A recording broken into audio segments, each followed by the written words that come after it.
Philippines. Misamis Occidental becomes the ocean. A flash flood coincides with Christmas 2022. Flash floods in the Philippines that occurred on Christmas Day have forced nearly 46,000 people to flee their homes. 2 people died and 9 others were missing after heavy seasonal rains inundated parts of southern Mindanao.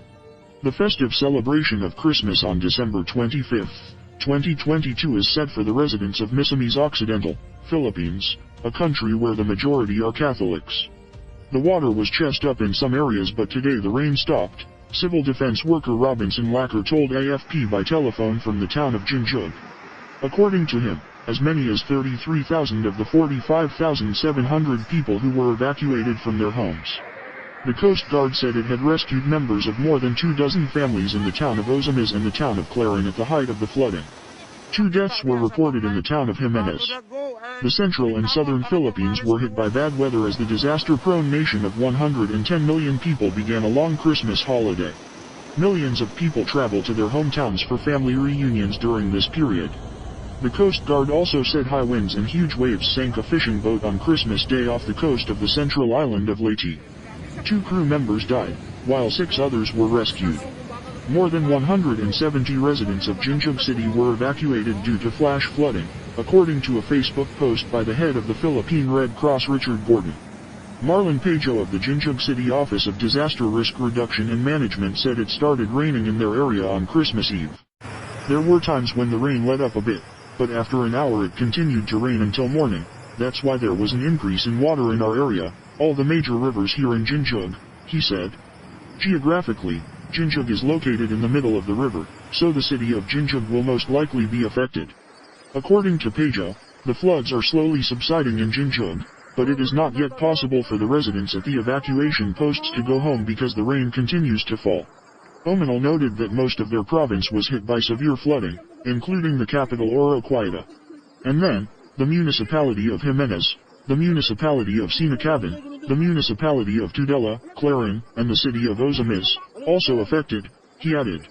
Meanwhile, in the town of Pola in Oriental Mindoro, houses, boats, and resting places were damaged by the strong waves.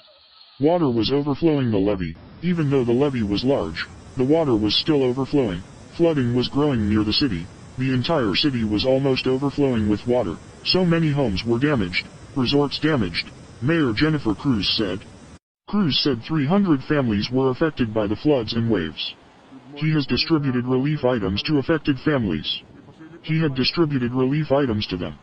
Civil Defense Office, OCD, Information Officer Diego Agustin Mariano said they were verifying the deaths of 2 people in Misamis Occidental Province.